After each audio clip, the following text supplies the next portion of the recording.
হরে কৃষ্ণ। উপস্থিত সকল ভক্তবৃন্দকে জানাই আমার সশ্রদ্ধ প্রণাম।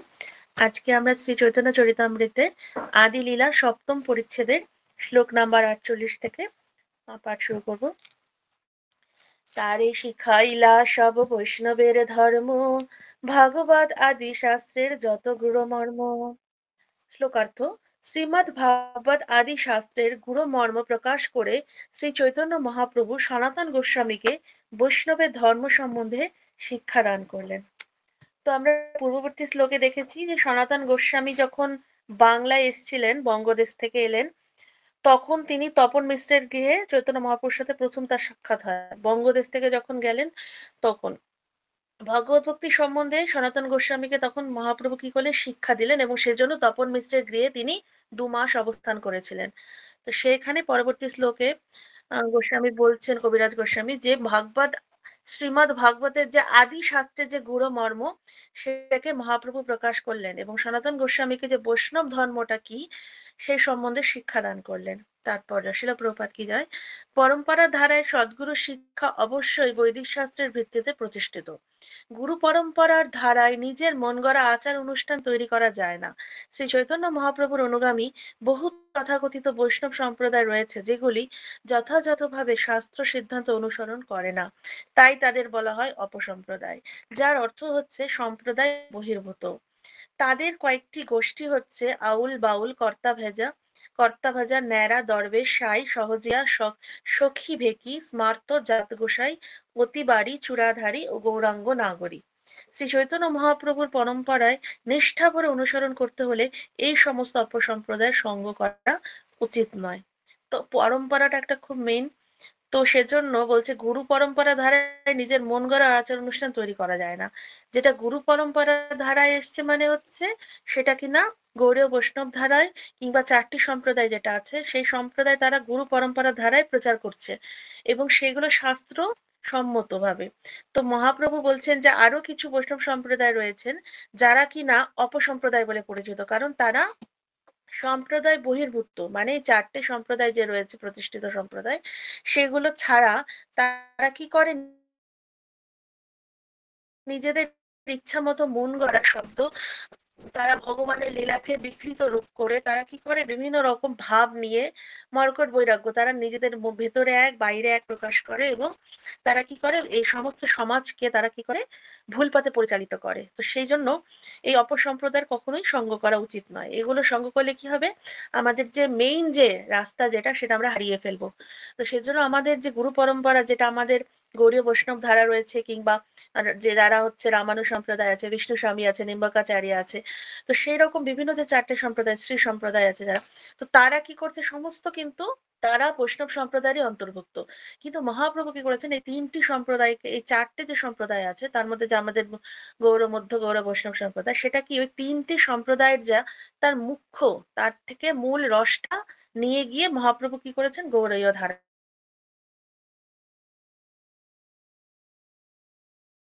মহাপ্রভু দিয়েছেন। সমস্ত সম্প্রদায় থেকে নিয়ে মহাপ্রভু আমাদেরকে গৌড়ীয় ধারাটাকে প্রচার করেছেন। তো সেই জন্য এই মহাপ্রভুর পরম্পরায় যারা নিষ্ঠাভরে অনুসরণ করবে তারা কিন্তু সঠিক রাস্তায় ঠিক পথে পরিচালিত হবে। তো সেজন্য এই সমস্ত সম্প্রদায়ের সঙ্গ করলে তারা কি হবে, রাস্তা হারিয়ে ফেলবে। সদ্গুরু তত্ত্বাবধানে শিক্ষা লাভ না করলে বৈদিক শাস্ত্র তত্ত্ব হৃদয়ঙ্গম করা যায় না। তো সদ্গুরু একটা মেইন ফ্যাক্টর যেটা কিনা আমাদেরকে ভগবত ভক্তিতে ঠিক পরিচালিত করবে। কারণ কি, সদ্গুরু হচ্ছে ভগবান, তিনি ভগবান যে কথা শাস্ত্রে বলেছেন, সদ্গুরুদেব কি করবেন, শাস্ত্র অনুমত সেই রকমই সেম কথা আমাদেরকে বলবেন। তো সেই জন্য শাস্ত্র পড়া আর গুরু তত্ত্বাবধানে থাকা এক। কারণ শাস্ত্র অনুসারে গুরুদেব বলবেন এবং শাস্ত্র যা বলছে গুরুদেব আমাদের সেই পথে পরিচালিত করবে। সেই জন্য সদ্গুরু গুরু তত্ত্বাবধানে শিক্ষা লাভ করলে আমরা কি হবে, বৈদিক শাস্ত্র সম্বন্ধে আমরা হৃদয়ঙ্গম করতে পারবো।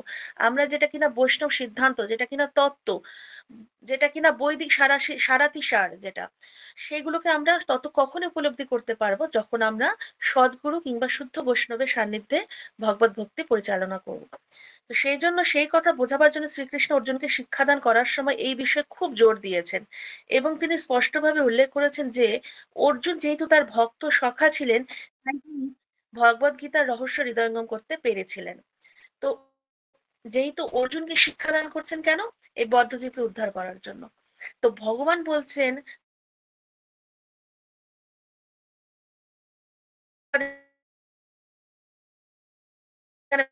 বলছেন যে আপনি কি করলেন? ভগবদ গীতার রহস্যটাকে হৃদয়ঙ্গম করতে পারলেন। অর্থাৎ ভগবানের ভক্ত না হলে কখনোই আমরা ভগবানের কথা কখনোই হৃদয়ঙ্গম করতে পারবো না। প্রথমে আমাদেরকে ভগবানের ভক্ত হতে হবে। ভগবানের সম্বন্ধে আমাদের ভক্তি জাগ্রত করতে হবে।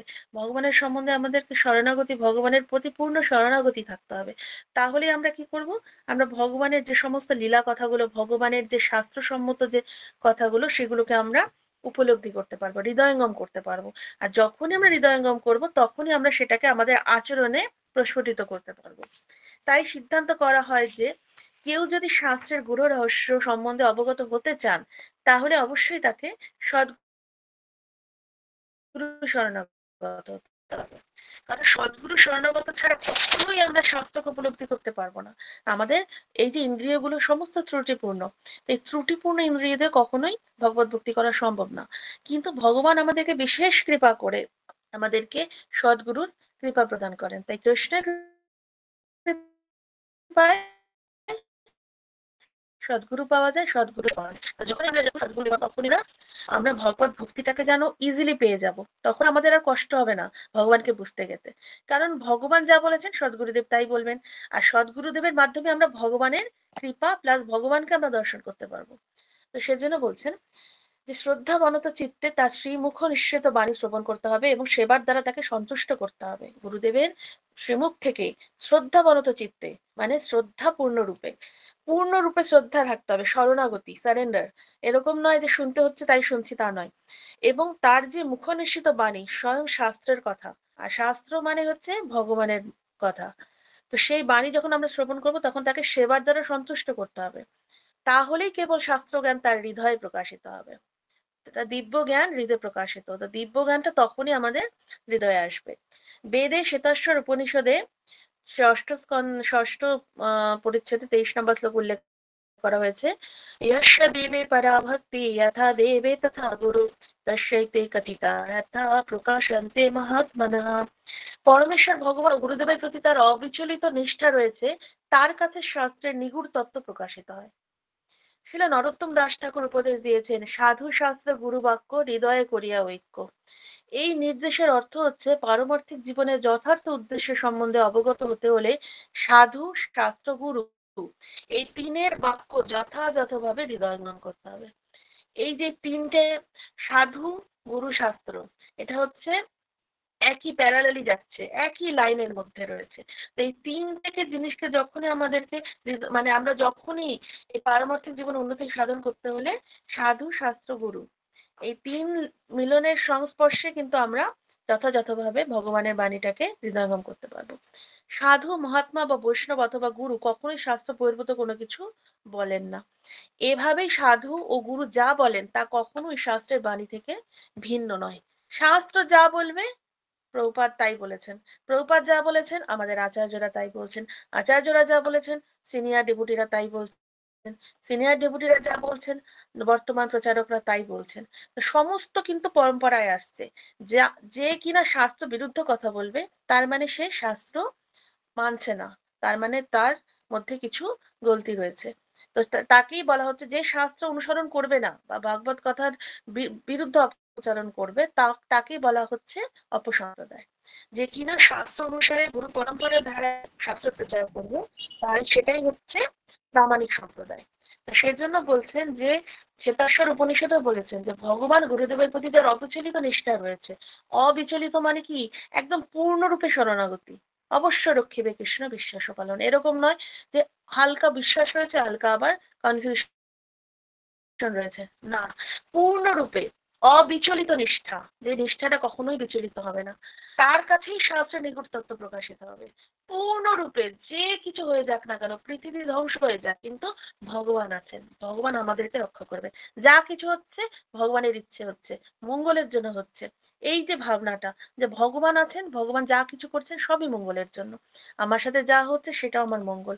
তো সেই যে প্রতিকূল পরিস্থিতিতেও যে অনুকূল ভাবনা, সেটাকে বলছে অবিচলিত। তো সেই যার নিষ্ঠা রয়েছে ভগবান এবং গুরুদেবের প্রতি পূর্ণরূপে, তার কাছেই হচ্ছে শাস্ত্রের নিগূঢ় তত্ত্বটা হচ্ছে প্রকাশিত হবে। না হলে কিন্তু শাস্ত্র মানে এক বিভিন্ন যেরকম উপন্যাস গল্পের মতোই মনে হবে। তো তখনই সে উপলব্ধি করতে পারবে যখন তার ভগবান এবং গুরুদেবের প্রতি বা সদ্গুরুর প্রতি, শুদ্ধ ভক্তের প্রতি পূর্ণরূপে আস্থা থাকবে, বিশ্বাস থাকবে, নিষ্ঠা থাকবে। এই জন্য শাস্ত্রের বাণী যে গুরুর থেকে আলাদা নয়, সেটাই বলছে যে এভাবেই সাধু গুরু যা বলেন তা কখনোই শাস্ত্রের বাণী থেকে ভিন্ন নয়। প্রভুপাদ বারবার বলছেন যে শাস্ত্র, গুরু এবং সাধু, সাধু শাস্ত্র গুরু, এই তিন বাক্য যথাযথভাবে হৃদয়ঙ্গম করতে হবে যদি কেউ পরবর্তী জীবনে উন্নতি লাভ করতে চায়। এবং এই তিনের নির্দেশ অনুসারে আচরণ করা অবশ্য কর্তব্য। তিনটা প্যারালালি চলবে, একই সমান্তরাল লাইনে চলবে, তাহলেই সে ভক্তি জীবনে উন্নতি লাভ করবে। ইতিমধ্যে চন্দ্রশেখর মিশ্র তপন, দুঃখী হইয়া প্রভু পায় কইল নিবেদন। শ্লোকার্থ: শ্রী চৈতন্য মহাপ্রভু যখন সনাতন গোস্বামীকে শিক্ষাদান করছিলেন, তখন অত্যন্ত দুঃখিত হয়ে চন্দ্রশেখর ও তপন মিশ্র শ্রীমান মহাপ্রভু শ্রী পাদপদ্মে একটি নিবেদন করলেন। কি নিবেদন করলেন? কতিক শুনিব প্রভু তোমার নিন্দন, না পারি সইতে এবে ছাড়িব জীবন। প্রভু, তোমার বিরুদ্ধে আর কত নিন্দাবাদ ও সমালোচনা সহ্য করব? এই সমস্ত নিন্দাবাদ যাতে আর আমাদের শুনতে না হয়, সেজন্য আমরা জীবন ত্যাগ করব বলে ঠিক করেছি। তারা বলছে চন্দ্রশেখর তপন মিশ্র। মহাপ্রভু নবীন সন্ন্যাসী ছিলেন, তো সেজন্য মহাপ্রভুকে অনেক রকম কথা শুনতে হতো। তো তা মহাপ্রভুর যারা পার্ষদ ছিলেন তাদেরকে সেই কথাগুলো কানে আসতো। তো মহাপ্রভুর কথা যখন এরকম নিন্দা সমালোচনা শুনতেন, তো তখন তারা খুব হৃদয়ে ব্যথিত হতো, কারণ তারা শুদ্ধ ভক্ত ছিলেন। তো সেই জন্য তারা বলছেন যে মহাপ্রভু, আর কত সহ্য করব? আমাদের এই নিন্দা বা তোমার যে নিন্দাবাদ হচ্ছে আপনার, সেগুলো আমরা আর শুনতে চাই না। সেজন্য আমরা এই জীবনটাকে ত্যাগ করব বলে ঠিক করেছি। কখন বলছেন এই কথা? যখন মহাপ্রভু সনাতন গোস্বামীকে তপন মিশ্রের গৃহে যখন শিক্ষা দান করছিলেন। তাৎপর্য শিল প্রপাত কি জয়। বৈষ্ণব আচরণ সম্বন্ধে শ্রী চৈতন্য মহাপ্রভু সবচাইতে গুরুত্বপূর্ণ একটি নির্দেশ হচ্ছে তরুর মতো সহিষ্ণু হওয়া এবং তৃণের থেকেও সুনিচ হওয়া। তৃণাদপি শুনিচেন তরুরিব সহিষ্ণুনা অমানিনা মানদেনা কীর্তনীয় সদাহরি। পথে পড়ে থাকা তৃণের থেকেও সুনিচ হয়ে বা তরুর থেকেও সহিষ্ণু হয়ে, নিজের জন্য কোনো রকম মান সম্মানের প্রত্যাশা না করে এবং অন্য সকলকে সমস্ত মান দান করে নিরন্তর ভগবানের দিব্য নাম কীর্তন করা উচিত। এটা হচ্ছে শিক্ষাষ্টকমের ৩য় নম্বর শ্লোক। তো মহাপ্রভু এটাই বলছে যে মহাপ্রভুর সবচেয়ে গুরুত্বপূর্ণ শিক্ষা ছিল এটা বৈষ্ণব আচরণ সম্বন্ধে। কিন্তু তবুও এই উপদেশ প্রদানকারী শ্রী চৈতন্য মহাপ্রভু দুষ্কৃতকারী জগাই ও মাধায়ের অপকর্ম বরদাস্ত করেননি। মহাপ্রভু বলছেন আমাদেরকে তৃণাদপি শুনেছিল তরুরবি সহিষ্ণু না, কিন্তু মহাপ্রভু এটাও শিক্ষা দিয়েছেন যে কখনো ভক্তের নিন্দা, বৈষ্ণব নিন্দা কখনো সহ্য করা উচিত না, বা বৈষ্ণব অপরাধ থেকে মুক্ত হতে হলে অবশ্যই প্রোটেস্ট করা উচিত। কারণ মহাপ্রভু তার ভক্তের যখন মাধাই যখন নিত্যানন্দ প্রভুকে আঘাত করলেন, তো মহাপ্রভু দেখলেন যে আমার ভক্তকে আঘাত করছেন। তো ভগবান সবসময় ভক্তবৎসল, ভগবান কখনোই নিজের ভক্তের সাথে অন্যায় কখনোই সহ্য করেন না। সেই জন্য মহাপ্রভু এই শিক্ষাও দিয়েছেন। তো সেই জন্য তিনি কি করলেন, যে এই জাগাই মাধায়ের এই জিনিসটাকে, অপকর্মকে তিনি বরদাস্ত করেনি। যেটা অন্যায় সেটা অন্যায়। তারা যখন শ্রী নিত্যানন্দ প্রভুকে আঘাত করে, তখন তিনি তৎক্ষণাৎ ক্রুদ্ধ হয়ে তাদের সংহার করার জন্য করতে উদ্যত হন। শ্রী নিত্যানন্দ প্রভুর কৃপার ফলেই কেবল তারা রক্ষা পায়। যখন নিত্যানন্দ প্রভু বললেন মহাপ্রভুকে, তখনই কিন্তু মহাপ্রভু শান্ত হলেন। নিত্যানন্দ প্রভু যত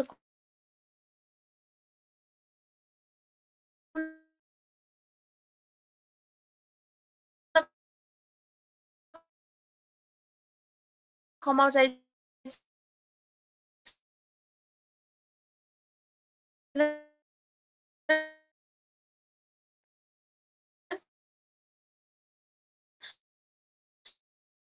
মানে ক্ষমা না করছিলেন, মহাপ্রভু ক্ষমা করেননি। মহাপ্রভু একদম, মানে এই নয় যে অন্যায় বা তার সামনে যদি কোনো বৈষ্ণবের নিন্দা হচ্ছে, গুরুদেবের নিন্দা হচ্ছে, সে সেটাকে ভাবে না, তখন সেটা থেকে সুনিচন হয়ে থাকা যাবে না। তখন কিন্তু আগুনের কেন ঘরের নিন্দা, বৈষ্ণব নিন্দা এগুলো হচ্ছে অপরাধ হয়। সেই জন্য এগুলো শোনাও পাপ, বলাও পাপ। তো সেজন্য সেই স্থান ত্যাগ করতে হবে, না হলে কানে হাত দিয়ে দিতে হবে। তো মহাপ্রভু স্বয়ং তা প্রদর্শন করে গিয়েছেন যে বৈষ্ণব নিন্দা কখনোই সহ্য করা উচিত নয়। কেউ যদি বৈষ্ণব নিন্দা করে তাহলে যুক্তি তর্কের দ্বারা তাকে স্তব্ধ করা উচিত। তা করতে না পারলে সেখানেই প্রাণ ত্যাগ করা উচিত। আর তাও করতে না পারলে সেখান থেকে চলে যাওয়া উচিত। মহাপ্রভু এই শিক্ষা দিয়েছেন যে কখনোই সহ্য করবে না বৈষ্ণব নিন্দা।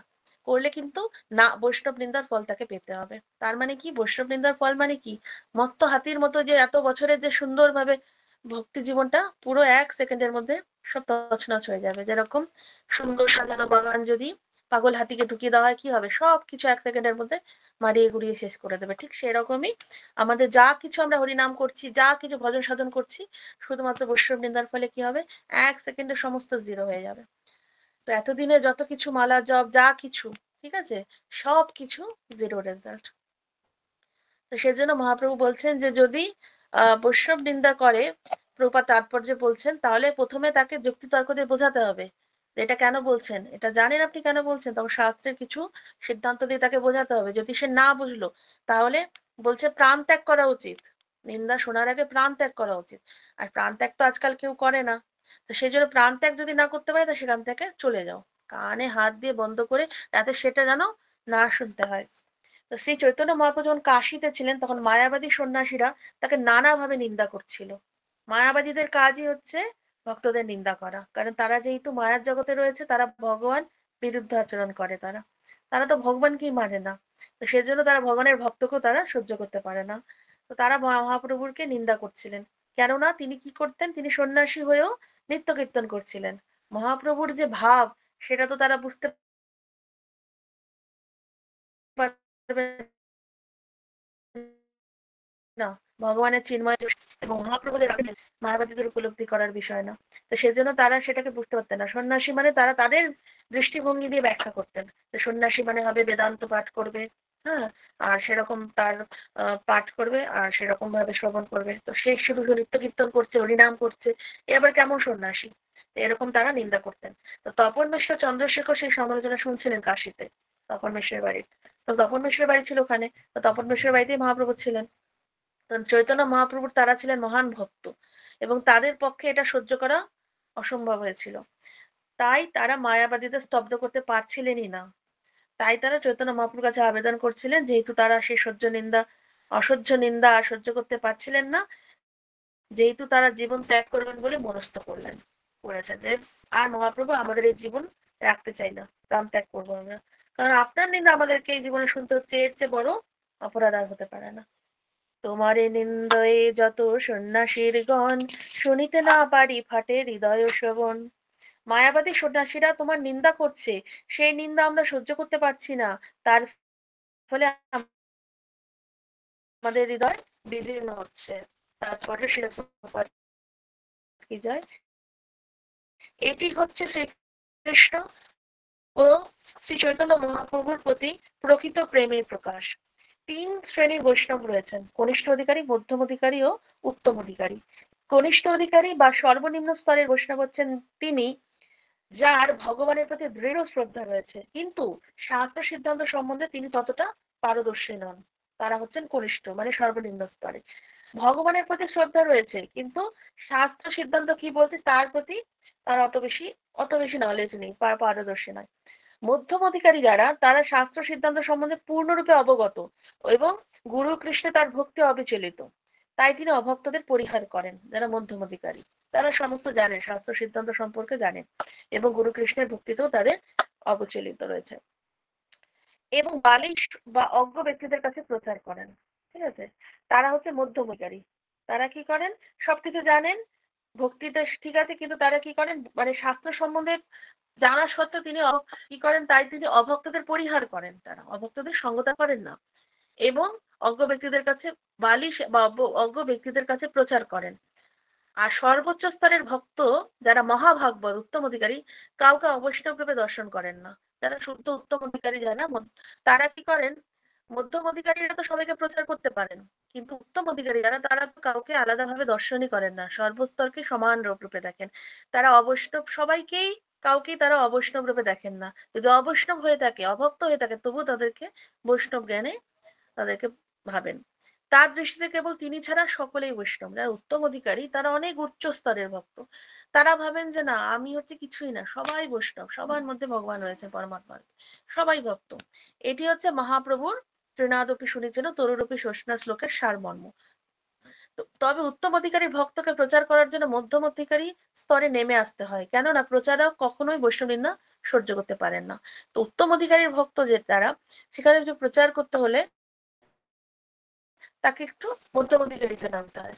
কারণ কি, যখন ওখানে বৈষ্ণব নিন্দা হবে সেটাকে ওইরকম ভাবে সমান ভাবে দেখলে আবার তখন হবে না, তখন তাকে বোঝানোর জন্য তখন তাকে কিছুটা হলেও মধ্যম অধিকারী ভক্ত যারা সব রকম ব্যক্তির কাছে প্রচার করার জন্য কোথায় কোন কথা বলতে হবে, কোথায় ক্রোধ প্রদর্শন করতে হবে, কি কোথায় কি প্রচার করতে হবে, সেজন্য ওই মধ্যম অধিকারী লেভেলে থাকতে হবে। এখানে তপন মিশ্র ও চন্দ্রশেখর আচার্যকে কনিষ্ঠ অধিকারীর ভক্ত বলে মনে করা হয়েছে, কেননা তারা কাশীর মায়াবাদী সন্ন্যাসীদের যুক্তিতর্কের দ্বারা পরাস্ত করতে পারেনি। তো তাদেরকে কেন কেন কি কনিষ্ঠ অধিকারী বলছে? কারণ মধ্যম অধিকারীরা তারা প্রচার করে বুঝিয়ে দিতে পারেন, তারা অভক্তদেরকেও প্রচার করে ভক্ত বানাতে পারেন। তো এখানে তারা যেহেতু মায়াবাদী সন্ন্যাসীদেরকে যুক্তি তর্ক দিয়ে ভগবানকে শাস্ত্রের সিদ্ধান্ত দিয়ে তাদেরকে মায়াবাদীদেরকে প্রচার করতে পারেনি, সেজন্য প্রভুপাদ বলছেন এখানে তাদেরকে কনিষ্ঠ অধিকারীর ভক্ত বলা হচ্ছে। তারা শ্রী চৈতন্য মহাপ্রভুর কাছে আবেদন করেছিলেন উপযুক্ত ব্যবস্থা করার জন্য, কেননা তারা সেই সমালোচনা সহ্য করতে পারছিলেন না, অথচ তা বন্ধ করারও ক্ষমতা তাদের ছিল না। সমালোচনাটা যে বন্ধ করবে সেটা কোনো উপায় তারা পাচ্ছিলেন না। তো সেই কারণে তারা মহাপ্রভুর কাছে এসছেন এবং তার কাছে প্রার্থনা করছেন যে মহাপ্রভু আপনি এটাকে কিছু করুন, এই ব্যবস্থা নিন, না হলে আমরা বাঁচতে চাই না, আমাদের জীবনকে আমরা ত্যাগ করতে প্রস্তুত। ইহা শুনি রহে প্রভু ঈষৎ হাসিয়া, সেই কালে এক বিপ্র মিলিল আসিয়া। তপন মিশ্র চন্দ্রশেখর যখন চৈতন্য মহাপ্রভুকে সেই কথা বললেন, তখন মহাপ্রভু ঈষৎ হেসে চুপ করে রইলেন। সেই সময় শ্রী চৈতন্য মহাপ্রভুর সঙ্গে সাক্ষাৎ করার জন্য এক ব্রাহ্মণ সেখানে এলেন। মহাপ্রভু হাসলেন, মহাপ্রভু মৃদু হাসলেন এবং সেই সময় একজন ব্রাহ্মণ এসে উপস্থিত হলেন। তারপরে শিল প্রভুপাদ কি জয়। যেহেতু নিন্দুকেরা মহাপ্রভু নিন্দা করছিল, তাই মহাপ্রভু তাতে দুঃখ অনুভব করেননি, বরং তিনি ঈষৎ হাস্য করেছিলেন। এটি হচ্ছে আদর্শ বৈষ্ণব আচরণ। বৈষ্ণবরা কোনো কিছুতে ভগবান, কিন্তু যে শুদ্ধ ভক্তেরকে রিপ্রেজেন্ট করছে মহাপ্রভু, যে যারা আদর্শ বৈষ্ণব তারা কি করে, কোনো কিছুতে এসে যায় না, কে কার নিন্দা করছে, কে তার প্রশংসা করছে, কে তার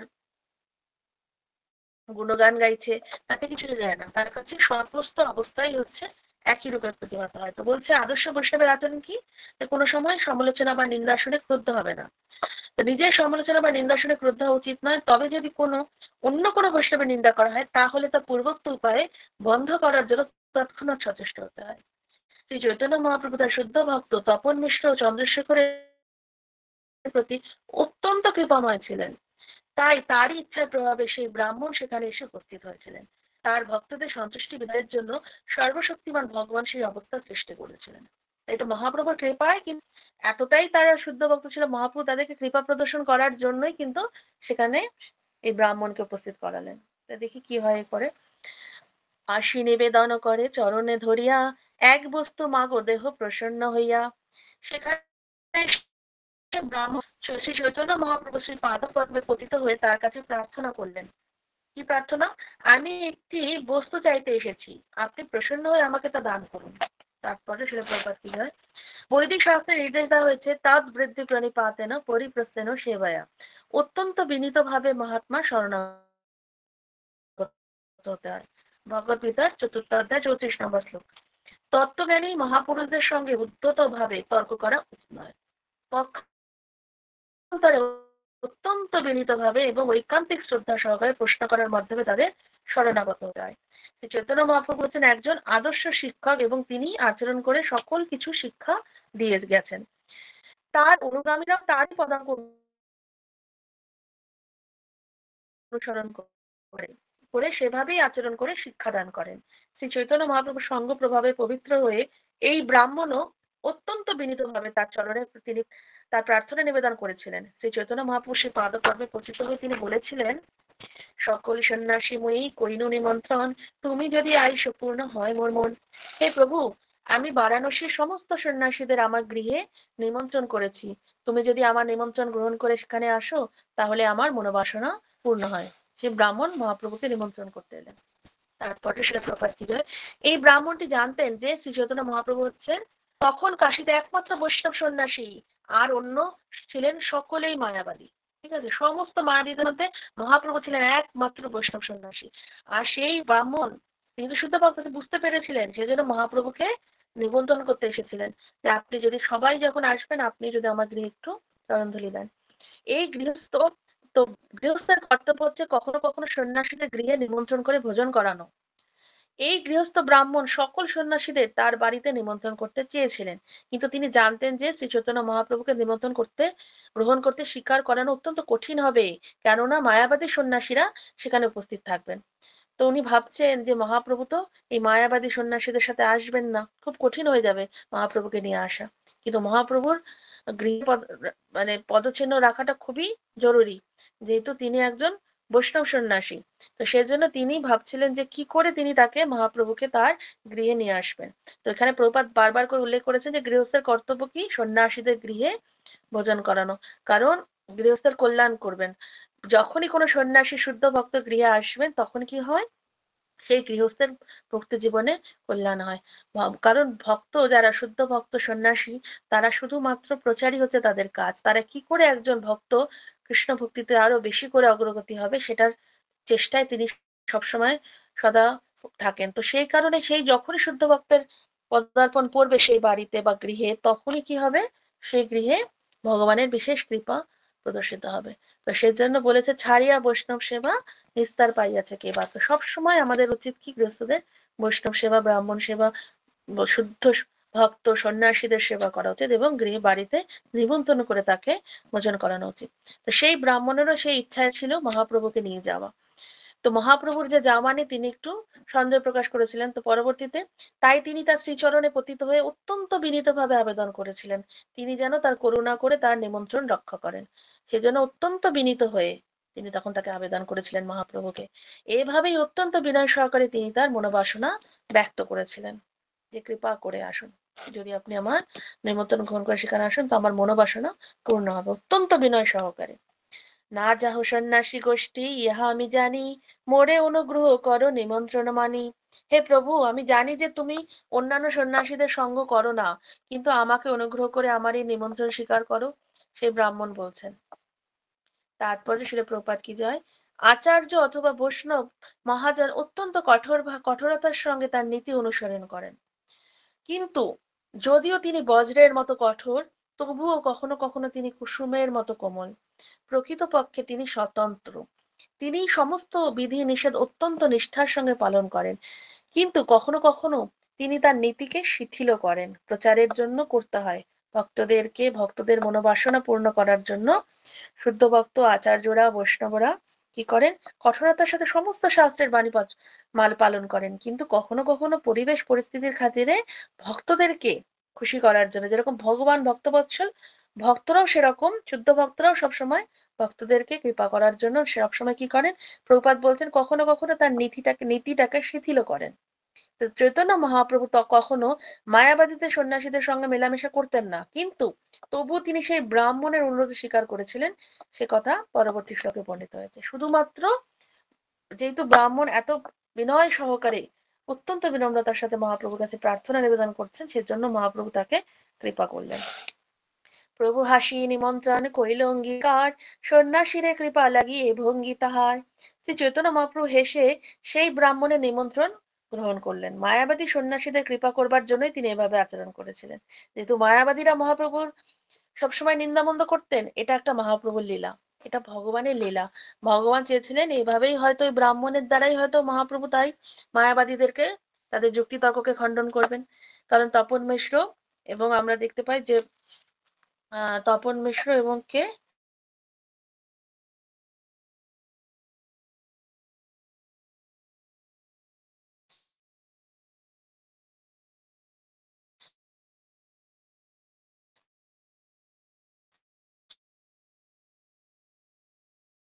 চন্দ্রশেখর আচার্য, এরা মহাপ্রভু তাৎপর্য শ্রী চৈতন্য মহাপ্রভুকে কাশীর মায়াবাদী সন্ন্যাসীরা নিন্দা করেছিল বলে তপন মিশ্র চন্দ্রশেখর শ্রীমান মহাপ্রভুর চরণে তাদের মনোকষ্ট ব্যক্ত করে আবেদন করেছিলেন। তা শুনে শ্রী চৈতন্য মহাপ্রভু কেবল হেসেছিলেন, কিন্তু তবুও তিনি তার ভক্তদের মনোবাঞ্ছা পূর্ণ করতে চেয়েছিলেন। তখন সেই সুযোগ এলো যখন সেই ব্রাহ্মণ অন্যান্য সন্ন্যাসীদের সঙ্গে তার গৃহে নিমন্ত্রণ গ্রহণ করতে তাকে অনুরোধ করতে এলেন। এভাবেই অসমর্থ ঐশ্বরিক ক্ষমতা বলেই এই সকল ঘটনা যুগপৎ সংঘটিত হয়েছিল। এটা একমাত্র ভগবানের বিশেষ কৃপা এবং ভগবানের লীলা। এটা ভগবান চেয়েছিলেন এটা হবে বলে এই সুন্দরভাবে জিনিসটা একটা হয়েছিল। ঐশ্বরিক ক্ষমতা বলে ভগবানের। সে বিপ্র জানেন প্রভু না জানো কার ঘরে, তাহারও প্রেরণায় তারে অত্যাগ্রহ করে। শ্লোকার্থ, সেই ব্রাহ্মণ জানতেন যে শ্রী চৈতন্য মহাপ্রভু কখনো অন্য কারো গৃহে যান না, তবুও মহাপ্রভুর প্রেরণায় তিনি তাকে সেই নিমন্ত্রণ গ্রহণ করার জন্য ঐকান্তিক ভাবে অনুরোধ করতে থাকেন। আর দিনে গেলা প্রভু সে বিপ্র ভবনে, দেখিলেন বসিয়াছেন সন্ন্যাসীর গণে। তার পরের দিন শ্রী চৈতন্য মহাপ্রভু যখন সেই ব্রাহ্মণের গৃহে গেলেন, তখন তিনি দেখলেন যে কাশীর সমস্ত সন্ন্যাসীরা সেখানে বসে রয়েছেন। সবা নমস্করি গেলা পাদ প্রক্ষালনে, পাদ প্রক্ষালন করি বসিলা সেই স্থানে। সন্ন্যাসীদের প্রণতি নিবেদন করে তিনি পাদ প্রক্ষালন করতে গেলেন এবং সন্ন্যাসীদের প্রণতি নিবেদন করার মাধ্যমে সকলের প্রতি শ্রী চৈতন্য মহাপ্রভুর বিনয় অত্যন্ত স্পষ্টভাবে প্রকাশিত হয়েছে। তো মহাপ্রভু এখানে বিনয় যে প্রকাশ করেছেন সেটাও কিন্তু একটা আমাদের জন্য শিক্ষণীয় বিষয়। কখনোই মায়াবাদীদের সঙ্গ করা উচিত না। মায়াবাদী হচ্ছে কৃষ্ণচরণ অপরাধী, কিন্তু মহাপ্রভু কি করেছিলেন, পরিস্থিতিতে পরিস্থিতিতে মহাপ্রভু তাদেরকে উদ্ধার করার জন্য সেখানে উপস্থিত হয়েছিলেন এবং সেখানে গিয়ে তিনি বিনম্রতার সাথে এতটাই বিনয়ের সাথে তিনি নিজেকে মানে এত সুন্দরভাবে তিনি নিজেকে, সেটা কিন্তু এখানে সুস্পষ্টভাবে কবিরাজ গোস্বামী বলছেন যে এত সুন্দরভাবে সেখানে উপবেশন করলেন, পাদ প্রক্ষালনে গেলেন এবং এত এত মায়াবাদীদের মাঝখানে মহাপ্রভু, এখানে মহাপ্রভু কোনোদিন মানে মায়াবাদীদের ছায়া অব্দি তিনি মানাতেন না। তো সেটাই বলছে বৈষ্ণব কখনো কারো প্রতি অশ্রদ্ধা প্রদর্শন করেন না। তো মহাপ্রভু আমাদেরকে এখানেও আবার শিক্ষা প্রদর্শন করছেন যে কিভাবে বিনম্রতা বিনয়তার প্রকাশ মহাপ্রভুর এই শিক্ষা থেকে পাই। শ্রী চৈতন্য মহাপ্রভু শিক্ষা দিয়ে গেছেন অমানি না মানবে না, অন্য সকলকে সম্মান দান করা উচিত, কিন্তু নিজে কখনোই সম্মানের প্রত্যাশা করা উচিত নয়। সন্ন্যাসীর কর্তব্য হচ্ছে সর্বদা খালি পায়ে চলাফেরা করা এবং তাই তিনি যখন মন্দিরে অথবা ভক্ত গোষ্ঠীতে প্রবেশ করেন তখন সবার আগে তাকে পাদ প্রক্ষালন করে উপযুক্ত আসন গ্রহণ করতে হয়। সন্ন্যাসীদের খালি পায়ে চলে, এটাই হচ্ছে শাস্ত্রের শিক্ষা। তো সেজন্য যখনই কোনো সন্ন্যাসী আসেন তো প্রথমেই তাকে পাদ প্রক্ষালন করা হয়, চরণ ধুয়ে অভিষিক্ত করা হয় এবং সেই চরণ জল যেটা সেটা সমস্ত ভক্তদেরকে গ্রহণ করা হয়। তাহলে কি হয়, সেটাতে ভক্তদের ভক্তি আরো বেশি করে জাগ্রত হয়। তো সেজন্য যে প্রথমেই এই পদ প্রক্ষালন করে তাদেরকে আসন দেওয়া হয় বসার জন্য, এটাই হচ্ছে নিয়ম। তো ভারতবর্ষে এখনো প্রচলিত রীতি রয়েছে যে জুতো খুলে কোনো নির্দিষ্ট স্থানে তা রেখে তারপরে পা ধুয়ে খালি পায়ে মন্দিরে প্রবেশ করতে হয়। এটা এখনো ভারতবর্ষের বিভিন্ন মন্দিরে আছে যে ঢোকার আগে পা ধুয়ে জল ট্যাপ রয়েছে, কিংবা কোনো কোনো মন্দিরে যেরকম জগন্নাথ মন্দিরে তো জল কন্টিনিউ যাচ্ছে, ওখানে চরণ ধুয়ে যেতে হয়। তো সেরকম সেটাই হচ্ছে হাত পা পরিষ্কার করেই অবস্থান করতে হয় মন্দিরে। শ্রী চৈতন্য মহাপ্রভু একজন আদর্শ আচার্য, যারা তার পদাঙ্ক অনুসরণ করেন তাদের কর্তব্য যে তিনি আমাদের যে শিক্ষা দিয়ে গেছেন তা অনুসরণ করে ভগবত ভক্তির পন্থা অনুসরণ করা। তো মহাপ্রভুর শিক্ষা আদর্শ শিক্ষা, তিনি সমস্ত কিছুকে নিয়ে, তিনি তো ভগবান, তা তিনি তিনি নিজে আচরণ করে সমস্ত বৈদিক শিক্ষাকে তিনি এত সুন্দরভাবে প্রকাশ করেছেন এবং যে এই যে চারটি সম্প্রদায়কে, তিনটে সম্প্রদায়ের থেকে নির্যাস নিয়ে তিনি এই গৌড়ীয় সম্প্রদায়কে তৈরি করেছেন। তো সেজন্য মহাপ্রভু শিক্ষা যে গ্রহণ করবেন তা সে কিন্তু ভগবত ভক্তিতে একদম ডাইরেক্ট, যেটা কিনা আমরা ভগবত ধামে যাওয়ার রাস্তা, সেটা ডাইরেক্ট হচ্ছে মহাপ্রভুর যেই পদ, এই মহাপ্রভুর যে শিক্ষা সেটা হচ্ছে একদমই আমাদের আদর্শ শিক্ষা, যেটা আমরা বলতে পারি ভগবত ভক্তির পথে।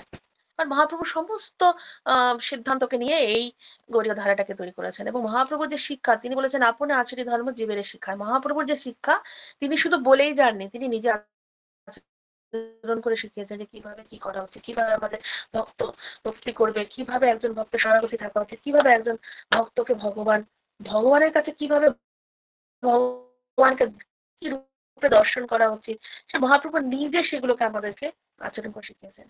বসিয়া করিলা কিছু ঐশ্বর্য প্রকাশ, মহাতেজময় বপু কোটি সূর্যাভাস। মাটিতে বসে শ্রী চৈতন্য মহাপ্রভু তার কিছু ঐশ্বর্য প্রকাশ করলেন। তখন মনে হলো তার মহা তেজময় শরীর থেকে যেন কোটি সূর্যের মতো উজ্জ্বল জ্যোতি প্রকাশিত হলো। তো মহাপ্রভু মাটিতে বসে কিছু ঐশ্বর্য প্রকাশ করলেন, এটাও মহাপ্রভুর লীলা। তখন কি হচ্ছিল, মনে হচ্ছে যে সূর্য মানে কি একটা সূর্যের আলোই সব অবস্থা খারাপ, সেখানে মনে হচ্ছে কোটি কোটি সূর্যের আলো। আর মহাপ্রভু শরীর থেকে তেজময় জ্যোতি প্রকাশিত হতে লাগলো।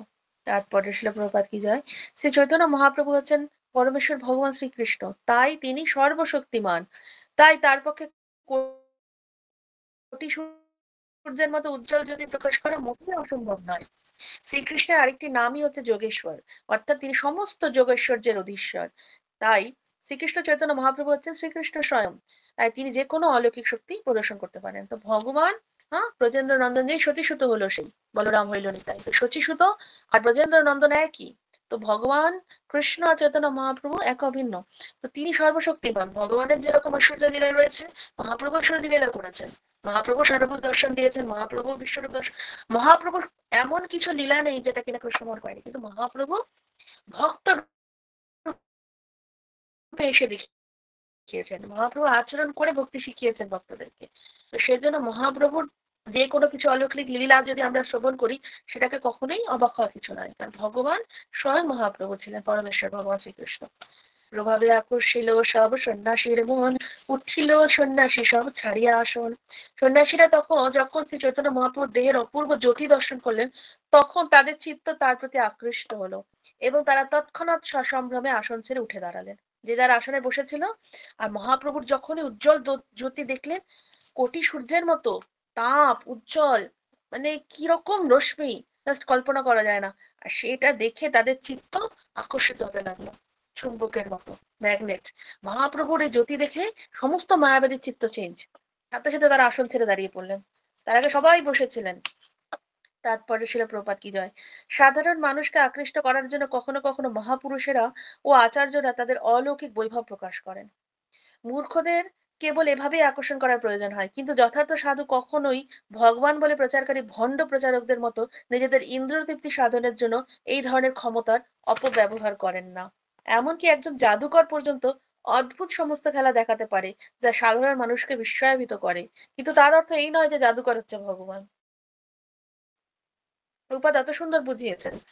কিন্তু অলৌকিক শক্তি প্রদর্শন করে ভগবান বলে প্রচার করার চেষ্টা সবচাইতে গঠিত অপরাধ। কিছু একটা অলৌকিক দেখিয়ে নিজেকে ভগবান বলা, সেটা খুবই অন্যায়, গঠিত অপরাধ। প্রকৃতই যিনি মহাত্মা, তিনি কখনোই নিজেকে ভগবান বলে জাহির করতে চান না। পক্ষান্তরে তিনি সর্বদাই নিজেকে ভগবানের সেবক বলে মনে করেন। ভগবানের যিনি দাস, তার পক্ষে অলৌকিক শক্তি প্রদর্শন করার কোনো প্রয়োজনই নেই এবং তিনি তা করতেও চান না। যারা শুদ্ধ ভক্ত, যারা ভগবানের দাস, তাদের দরকারই পড়ে না। যার সাথে ভগবান রয়েছে তারা তাকে আলাদা আলাদা করে কিছু প্রদর্শন করার দরকার পড়ে না। আর ভগবান তাকে কোনো না কোনো উপায় ঠিক উদ্ধার করবে, ঠিক তার ব্যবস্থা করবে, কিছু না কিছু একটা এমন সিচুয়েশন ক্রিয়েট করে যে ভগবান স্বয়ং তাকে অলৌকিক ক্রিয়া করতে বাধ্য করবে, তাকে আলাদা করে নিজেকে করতে হবে না। পক্ষান্তরে পরমেশ্বর ভগবানের নিত্য দাস রূপে যিনি ভগবানের হয়ে এমন সমস্ত অদ্ভুত কার্য সম্পাদন করেন, যা কোনো সাধারণ মানুষ চেষ্টা করতে করতে সাহস অব্দি করে না, তবুও মহাত্মারা সেই সমস্ত কার্যকলাপের গর্ভে স্থিত হন না। মহাত্মাদের এতটাই, তারা এতই উচ্চ স্তরের ভক্ত হয় যে ভগবান তাদেরকে, তারা শুধুমাত্র নিত্য দাস রূপে নিজেকে ভগবানের চরণে সমর্পিত থাকে। এবং তারা এমন এমন কিছু অদ্ভুত কার্য করে, তাদের লীলায় এত এত অদ্ভুত লীলার সম্বরণ হয়, কিন্তু তবুও তারা কখনো ভগবানের মতো নিজেকে ভাবে না। কারণ তারা কখনোই গর্ববোধ করে না, মানে গর্বিত হয় না মানে তাদের কার্যকলাপে। কেননা তারা খুব ভালোভাবে জানেন যে ভগবানের কৃপায় যখন কোনো অদ্ভুত কার্য সম্পাদিত হয়, তখন তার সমস্ত কৃতিত্ব ভগবানের, ভৃত্যের নয়। আমরা তো ভগবানের দাস অনুদাস। তো ভগবান যা কিছু করছেন, যদি আমাদের জীবনে কিছু অলৌকিক হয়েও থাকে, সবই তারই ইচ্ছায়, তারই কৃপায় সেই করছেন। আমরা হচ্ছে তার হাতের পুতুল, হাতের ক্রিয়নক। তার ইচ্ছায় কিন্তু আমাদের যে সমস্ত জীবন চলছে, সমস্ত কিছু তার ইচ্ছে। তো যদি কিছু জীবনে হয়েও থাকে, তবু কখনো গর্ব করা উচিত না যেটা আমি করেছি। শুদ্ধ ভক্তরা তো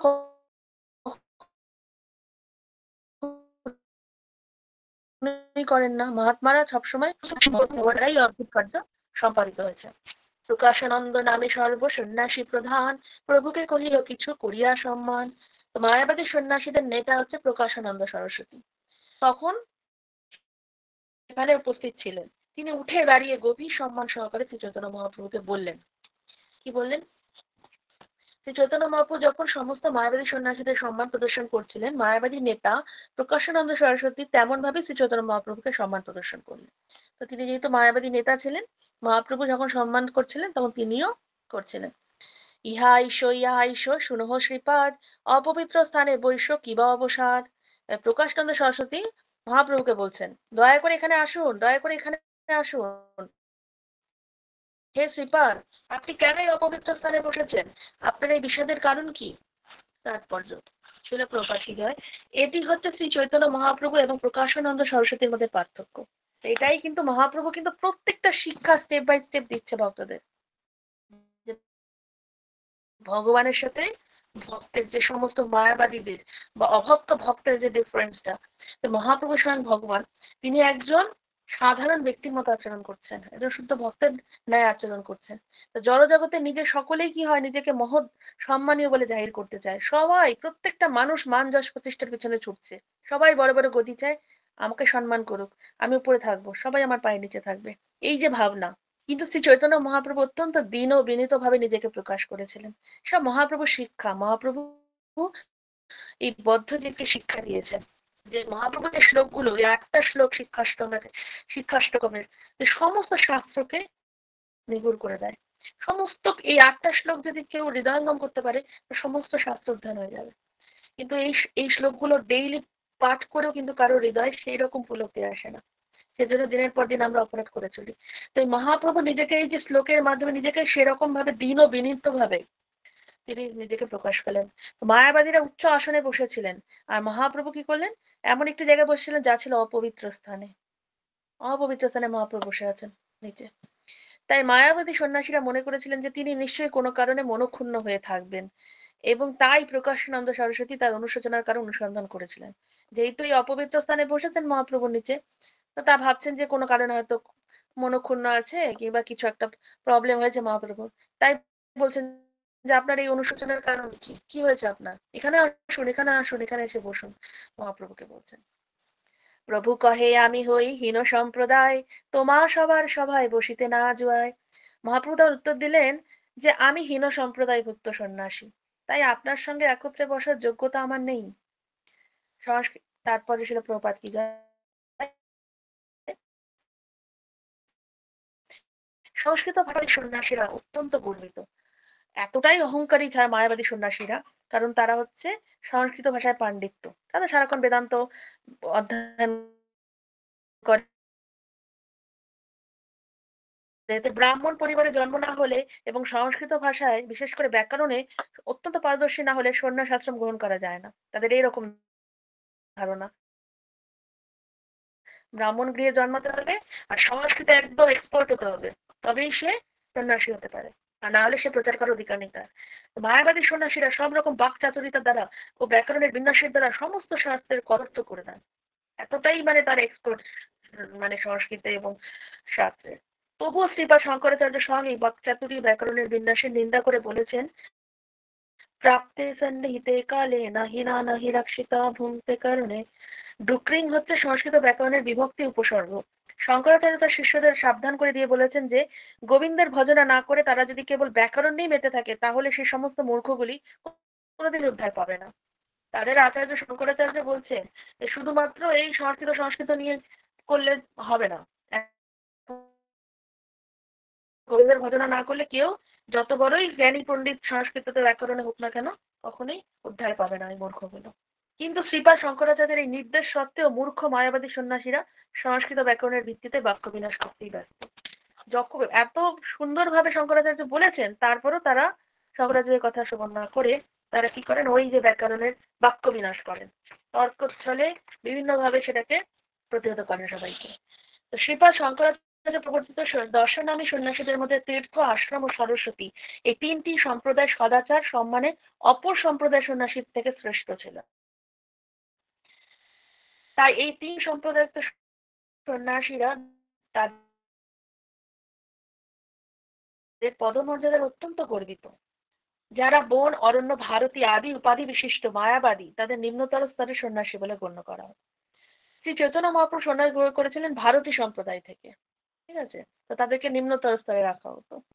তো বৈষ্ণব সন্ন্যাসীদের থেকে স্বতন্ত্র থাকার জন্য মায়াবাদী সন্ন্যাসীরা সর্বদাই মনে করেন যে তারা অতি উচ্চ পারমার্থিক স্তরে অধিষ্ঠিত। তারা নিজেরাই ক্যাটাগরি বানিয়ে নিয়েছিল যে এরা উচ্চ স্তরের আর এরা হচ্ছে নিম্ন স্তরের। তো তাদের তাদের বিনীত নম্র হওয়ার শিক্ষা দান করার জন্য মহাপ্রভু নিজ সম্প্রদায় সন্ন্যাস গ্রহণ করেছিলেন। মহাপ্রভু যে সন্ন্যাস নিয়েছিলেন ওদের হিসেবে নিজ সম্প্রদায় ছিল। তাহলে তাদেরকে শিক্ষা দেওয়ার জন্য এভাবেই তিনি স্পষ্টভাবে বোঝাতে চেয়েছিলেন যে সন্ন্যাসী হচ্ছেন যিনি যিনি পারমার্থিক জ্ঞানে উন্নত। মহাপ্রভুর এটাই ছিল উদ্দেশ্য যে পারমার্থিক জ্ঞানে যিনি উন্নত তাকে উচ্চ আসন দান করে তাকে আনুগত্য বরণ পাঠ করতে পারে এবং তারাই শুধু বেদান্ত শিক্ষার অধিকারী এবং তারা অধিকার মানে তারাই প্রচার করার একমাত্র অধিকার রয়েছে তাদের। তো প্রকৃতপক্ষে যিনি যথাযথভাবে শ্রীকৃষ্ণকে জানেন তিনিই হচ্ছেন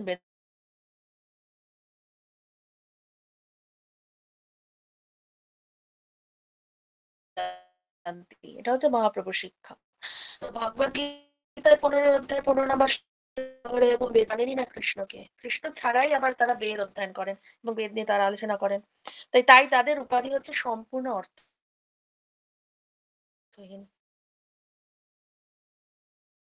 গোবিন্দ ছাড়া তারা গোবিন্দের ভজন করছেন।